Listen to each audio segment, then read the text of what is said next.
ৰাজহ বিভাগৰ দুটা অতিকে গুৰুত্বপূৰ্ণ সংস্কাৰ আজি আমি বাস্তৱত ৰূপায়ণ কৰিবলৈ সক্ষম হৈছো আপোনালোকে সকলোৱে জানে যে আমাৰ যিকোনো সম্পত্তিৰ লেনদেন কৰিলে আমি এখন ডিড বনাব লাগে সেল ডিড বুলি কক মৰ্টগেজ ডিড বুলি কক লিজ ডিড বুলি কক সাধাৰণতে এই ডিড শব্দটো আমি শুনি থাকো কাৰণ এই ডিডখনে পঞ্জীয়ন কৰাৰ পিছত ই যিকোনো এটা ট্ৰানজেকচন বা বিনিময়ক সৰকাৰী ৰূপ পায় বা পঞ্জীয়ন হয় আৰু তাৰ পিছতে লেনদেন সম্পূৰ্ণ হয় কিন্তু যোৱা কেইদিনমানত আমি দেখা পাইছো যে আমাৰ মেনুৱেল ব্যৱস্থা থকা বাবে পুৰণা বহিৰ পৰা পাত ছিঙি দিয়া পুৰণা বহিৰ ওপৰত নাম অংকন কৰা বিভিন্ন ধৰণৰ খেলিমেলি আমি আমাৰ পঞ্জীয়কসকলৰ কাৰ্যালয়ত আমি দেখা পাইছিলো বিশেষকৈ গুৱাহাটী মহানগৰীত মাটি বাৰীক লৈ এনে বহুবোৰ সমস্যা আমাৰ সন্মুখত নিত্য নৈমিত্তিকভাৱে আহি পৰে আৰু বহু সময়ত দলিল হেৰাই যোৱা বুলি কোৱাৰ পিছত যদি প্ৰথম সেল হৈছিল দ্বিতীয় সেল হৈছিল তৃতীয় সেল হৈছিল চতুৰ্থ সেল হৈছিল যদি দ্বিতীয় সেলৰ ডিডখন হেৰাই যায় তেতিয়া হলে প্ৰথম আৰু তৃতীয় মানুহজনে যদি লগ লাগি লয় আৰু কয় যে মই দ্বিতীয় জনক সেল কৰাই নাছিলো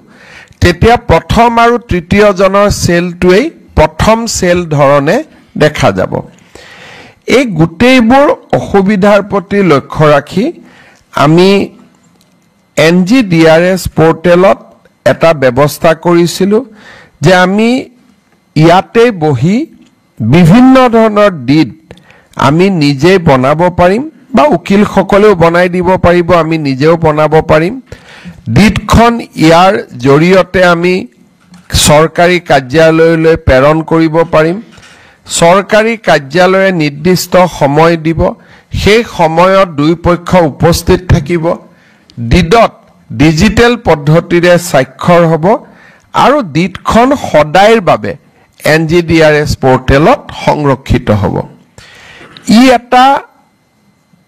ভুক্তভোগী আমি যিসকলে ইয়াৰ ভুক্তভোগী নহয় তেওঁলোকৰ কাৰণে ই বহুত ডাঙৰ এটা কথা নহব পাৰে বা যিসকল ভুক্তভোগী তেওঁলোকৰ কাৰণে ই এটা বহুত ডাঙৰ সমস্যাৰ সমাধান বুলি ক'ব পাৰি আজিৰ পৰা অসমত ই ডিড প্ৰক্ৰিয়া আৰু ই ডিডৰ সৈতে জড়িত ইলেক্ট্ৰনিক পঞ্জীয়ন ব্যৱস্থা আৰম্ভ হ'ব এটা স্থায়ী ৰেকৰ্ড নিৰ্মাণ হ'ব দ্বিতীয়তে আপোনালোকে জানে যে সময়ে সময়ে অসম চৰকাৰে ৰাজহ সংক্ৰান্তীয় গোচৰবিলাক নিষ্পত্তি কৰিবৰ কাৰণে আমি ৰাজহ আদালতৰ ব্যৱস্থা ৰাখিছো কিন্তু ৰাজহ আদালতৰ গোটেই ব্যৱস্থাটো মেনুৱেল আছিল এতিয়া আমি গোটেই ৰাজহ আদালতৰ গোচৰখিনি আমি এটা পোৰ্টেলৰ জৰিয়তে মেনেজ কৰিম আমি গোচৰ নিজেই পঞ্জীয়ন কৰিব পাৰিম ঘৰত বহি নিজেই ঘৰত বহি ৰাজহ আদালতৰ ডেট আমি গম পাম আৰু যিয়ে আমাৰ সিদ্ধান্ত নহওক কিয় সিদ্ধান্তটো এই পোৰ্টেলতে স্থায়ীভাৱে সংৰক্ষিত হ'ব তাৰ মানে ৰাজহ আদালতৰ end to end from the time of registration of the case and up to the judgment delivery এই গুটেই ব্যৱস্থাটোক ৰেভিনিউ কোৰ্ট কেছ মেনেজমেন্ট সিস্টেমৰ জৰিয়তে আমি ইয়াত এক প্ৰকাৰ ক'ব গলে আমি স্থায়ীভাৱে ইয়াক ৰাখি থোৱাৰ ব্যৱস্থা কৰিম হে ৰেভিনিউ কোৰ্ট মেনেজমেন্ট সিস্টেমটো আমি যোৱা 3.5 বছৰত কৰি অহা ৰাজহ বিভাগৰ যি সংস্কাৰ সেই সংস্কাৰত ই এক গুৰুত্বপূৰ্ণ ভূমিকা গ্ৰহণ কৰিব আমি আশা কৰো যে ইয়াৰ ফলত ৰাজহ আদালতত মানুহ বেছিকৈ আহিব পঞ্জীয়ন বাঢ়িব আৰু গোটেই ৰেকৰ্ডটো আমি স্থায়ীভাৱে ৰাখিব পাৰিম আৰু গোটেই ডেট কেতিয়া পাব সময় কেতিয়া পাব কোড কেতিয়া যাব লাগিব গোটেই বস্তুটো সিস্টেম জেনাৰেটেড হ'ব অটোমেটিক হ'ব গতিকে মানুহে আৰু খা খবৰ লৈ থাকিবৰ বাবে প্ৰয়োজন নহব ই সৰকাৰখনক ৰাইজৰ বহু ওচৰলৈকে ওচৰ চপাই লৈ যাব মই ৰাজহ বিভাগৰ মন্ত্ৰী কেশৱ মহন্ত ডাঙৰীয়া আৰু ৰাজহ বিভাগৰ বিষয়া কৰ্মচাৰীসকলক এই দুইটা সংস্কাৰৰ বাবে বহুত বহুত ধন্যবাদ আৰু অভিনন্দন জনাইছো আজি আমাৰ অনুষ্ঠানৰ এক মূল লক্ষ্য আছিল মুখ্যমন্ত্ৰীৰ আত্মনিৰ্ভৰ অভিযান আপোনালোকে জানে যে ৰাজ্য চৰকাৰৰ বাজেটত আমি ঘোষণা কৰিছিলো যে 2 লাখ যুৱকক আমি আত্মসংস্থাপনৰ বাবে 2 লাখ টকাৰ আমি সহায় বা সাহায্য আমি দিম আৰু তাৰ মূল ধাৰণাটো হ'ব যে 1 লাখ ৰাজসাহায্য আৰু 1 লাখ টকাৰ ঋণ কিন্তু ঋণো খুব 5 বছৰত সৰু সৰু ইনষ্টলমেন্টত উইদাউট ইন্টাৰেষ্ট আমাক উভতাই দিব তাৰ মানে এটা মাহত খুব বেছি কব গলে 4000 টকা ইনষ্টলমেন্ট হ'ব আৰু তাত কোনো সুদ নাথাকিব 2 লাখ টকালৈকে যোৱাৰ 2 লাখ যুৱকলৈকে যোৱাৰ আগতে আমি প্ৰাৰম্ভিকভাৱে 25000 যুৱকক এই সাহায্য আগবঢ়াইছিলো তেওঁলোকক প্ৰথমতে আমি যোৱা বছৰ 1 লাখ টকা আগবঢ়াইছিলো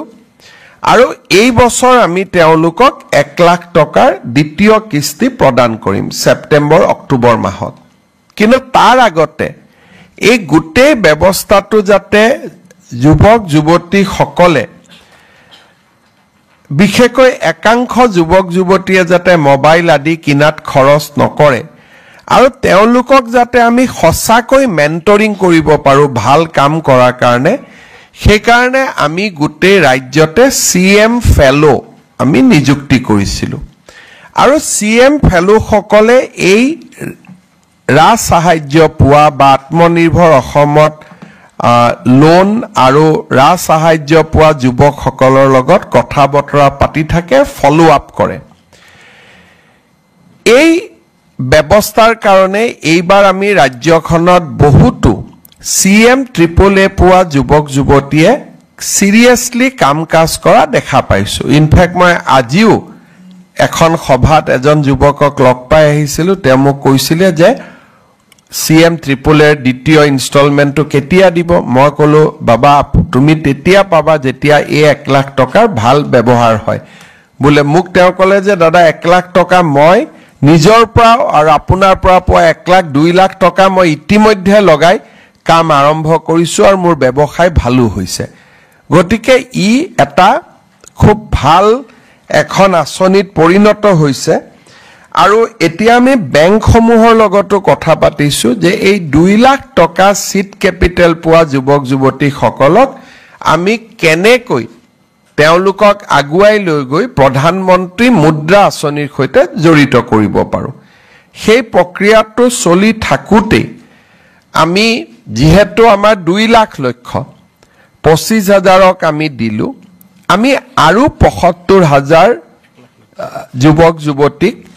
ঋণ দিয়াৰ বাবে ৰাজ সাহায্য দিবৰ বাবে আমি নতুন পঞ্জীয়ন আমি মুকলি কৰি দিছিলো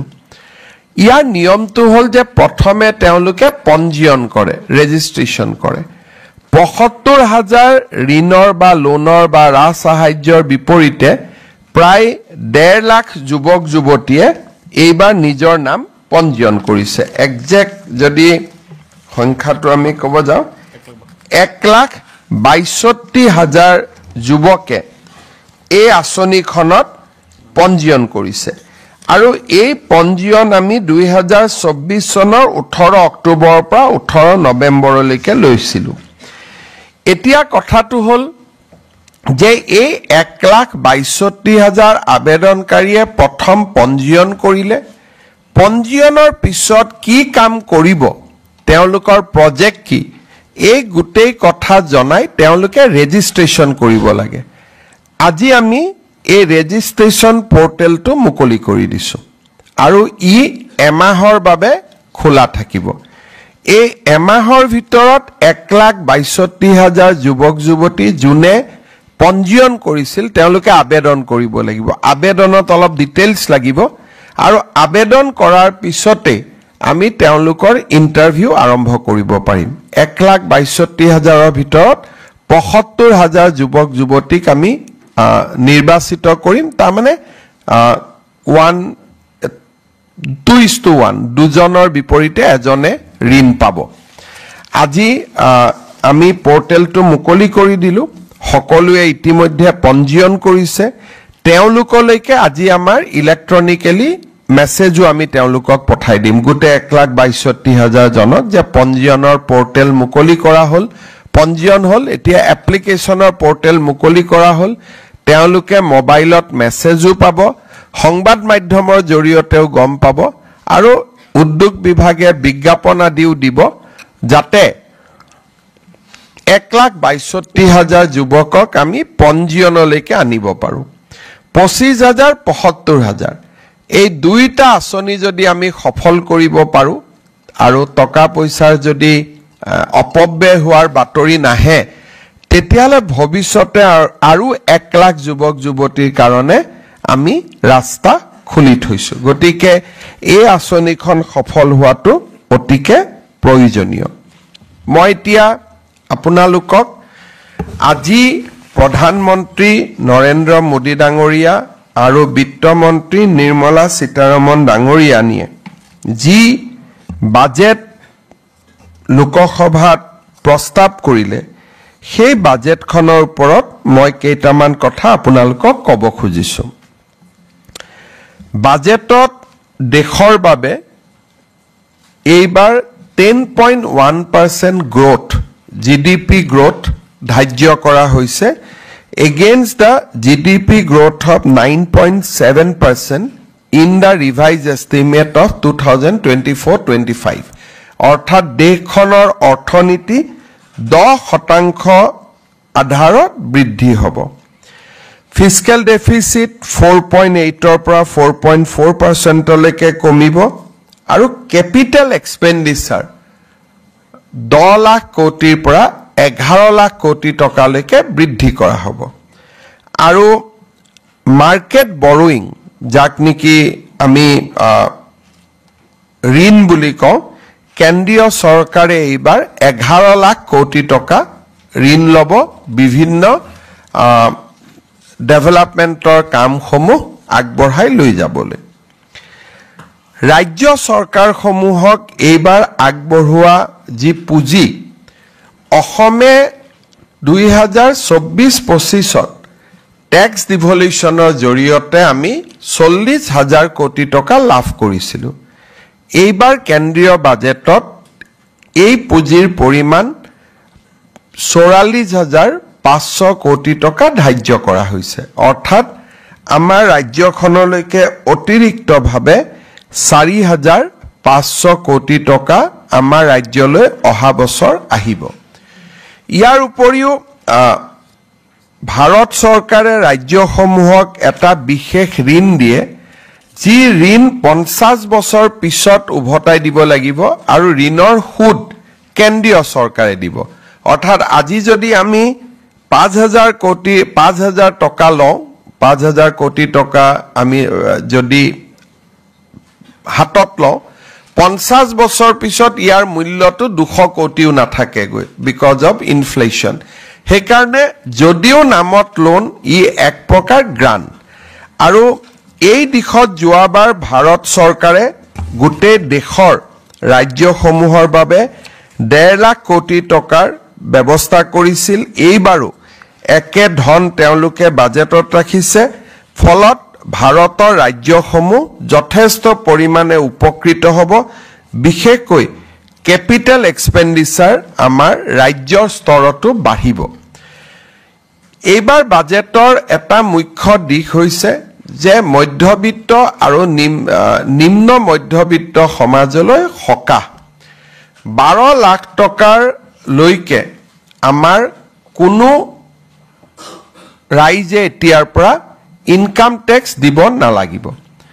12 লাখ টকালৈকে ইনকাম টেক্স ৰেহাই দিয়াৰ মিনিংটো হৈছে যে তৃতীয় আৰু চতুৰ্থ শ্ৰেণীৰ কোনো কৰ্মচাৰীয়ে এতিয়া ইনকাম টেক্স দিব নালাগে জুনে মাহত 1 লাখ টকা দৰমহা পায় তেওঁলোকেহে ইনকাম টেক্স দিব লাগিব তানে 12 লাখ টকা বছৰ আৰু মাহত 1 লাখ টকা উপাৰ্জন নকৰা কোনো ব্যক্তি এইবাৰ আৰু আয়কৰ দিব নালাগে ইয়াৰ ফলত মই এক প্ৰকাৰ দেখা পাওঁ যে আমাৰ সৰকাৰি কৰ্মচাৰী প্ৰায় সকলোৱে ট্যাক্স আউটাৰ পৰা যাৰ বহুত দিন চাকৰি হোৱা নাই বিশেষকৈ নতুনকৈ চাকৰি যোগদান কৰা 5 বছৰ 10 বছৰ 15 বছৰ চাকৰি কৰা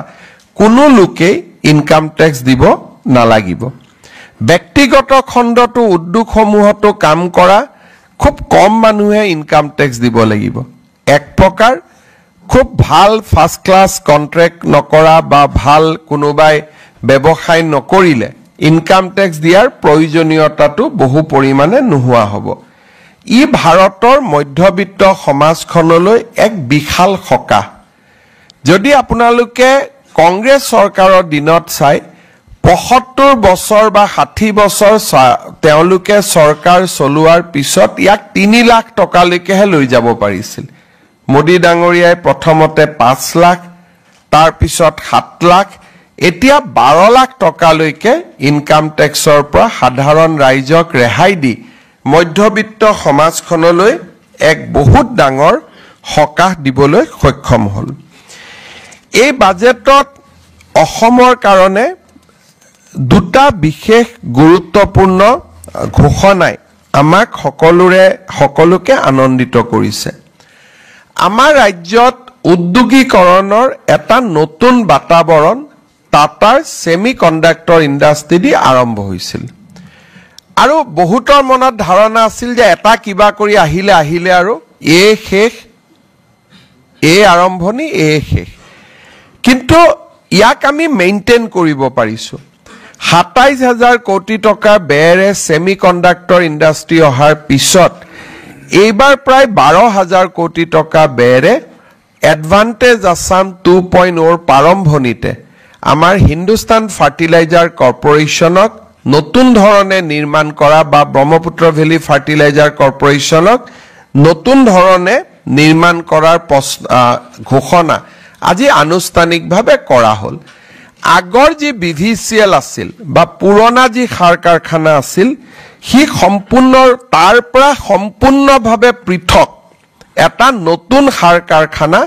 নামৰূপত গঢ়ি তোলা হ'ব আগত বিভিচিএল যি আছিল তাৰ ইউৰিয়া প্ৰডাকশন ক্যাপাসিটি আছিল খুব টানি মানি 2 লাখ মেট্ৰিক টন এইবাৰ আমি প্ৰস্তাৱ কৰিছো 12.75 লাখ মেট্ৰিক টন তাৰমানে 13 লাখ মেট্ৰিক টন আমি ইউৰিয়া আৰু আদাৰ ৰিলেভেন্ট ফাৰ্টিলাইজাৰ আমি তাত নিৰ্মাণ কৰিব পাৰিম আৰু ইয়াৰ যেটো নতুন ব্যৱস্থা হ'ব সেই ব্যৱস্থাত ৰাজ্য চৰকাৰৰো 40% অংশীদাৰিত্ব থাকিব আৰু ই এটা ইয়াৰ নাম কি হ'ব নতুন নাম হ'ব পুৰণা নাম থাকিব আলোচনা হ'ব কিন্তু সম্পূৰ্ণ এটা পৃথক এটা নতুন সাৰ কাৰখানা হ'ব আৰু বৰ্তমানৰ ব্ৰহ্মপুত্ৰ ভেলী যেটো সাৰ কাৰখানা আছে তেওঁলোকৰ 11% হে ইয়াত কন্ট্ৰিবিউশন থাকিব অৰ্থাৎ বহুতে আগত কয় যে চতুৰ্থ ইউনিট হ'ব নেকি থাৰ্ড ইউনিট হ'ব নেকি ইয়াত কোনো থাৰ্ড ফোৰ্থ ইউনিট নহয় it will be a brand new greenfield urea plant completely এটা নতুন সাৰ কাৰখানা নতুন টেকনলজি দি নতুন ইকুইপমেন্টেৰে ইয়াক নিৰ্মাণ কৰা হ'ব আৰু আমি ভাবো যে এডভান্টেজ অসমৰ সময়ত ই আৰু এটা সঠিক ৰূপ আমাৰ সন্মুখত আহিব কেন্দ্ৰীয় মন্ত্ৰী নিৰ্মলা সীতাৰমণ ডাঙৰীয়ানী সাৰ আৰু ৰাসায়ন বিভাগৰ মন্ত্ৰী জেপি নাড্ডা আৰু ভাৰতৰ প্ৰধানমন্ত্ৰী নৰেন্দ্ৰ মোদী ডাঙৰীয়াক মই বিশেষভাৱে ধন্যবাদ জনাইছো আজিৰ কেন্দ্ৰীয় বাজেটত অসমৰ বানপানীৰ সমস্যাৰ সমাধানৰ ক্ষেত্ৰত নিৰন্তৰ সহযোগিতাৰ কথা আকৌ এবাৰ কেন্দ্ৰীয় বিত্তমন্ত্ৰী ডাঙৰীয়ানীয়ে উল্লেখ কৰিছে মই তেখেতক ইয়াৰ বাবে ধন্যবাদ জনাইছো ইয়াৰ উপৰিও বহুবোৰ ঘোষণা আছে যেনে 50 টুৰিষ্ট ডেষ্টিনেশ্যন আৰবান টাউন প্লেনিংৰ ওপৰত যি চ্যালেঞ্জ পদ্ধতিৰে তেওঁলোকে পুঁজি যোগানৰ কথা কৈছে এই গোটেইবোৰত ইতিমধ্যে অসম বহুখিনি আগবাঢ়ি আছে আৰু আজিৰ বাজেটত কেন্দ্ৰীয় চৰকাৰে আগবঢ়োৱা state support for state for infrastructure বহু দিনৰ পৰা জল জীৱন মিছনৰ ঠিকাদাৰ সকলে টকা পোৱা নাই যি কথা আছিলে জল জীৱন মিছনক আনুষ্ঠানিকভাৱে 2028 লৈ সম্প্ৰসাৰণ কৰা সিদ্ধান্ত পাৱাৰ সেক্টৰ ৰিফৰ্মছত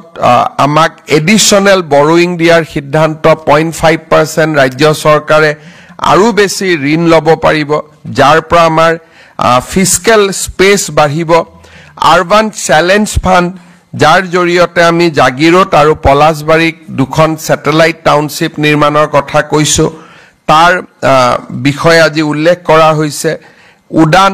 ৰিজনাল কানেক্টিভিটিৰ কথা উল্লেখ কৰা হৈছে national geospatial mission Gyan Bharatam mission Bharat trade net warehousing facility for air cargo national framework for global capacity centre এই গোটেই বিলাকৰ জৰিয়তে আমি বহুখিনি আগবাঢ়ি যাব পাৰিম আৰু প্ৰত্যেকটো আঁচনিৰ সুফল আমি অসমলৈ লৈ আহিব পাৰিম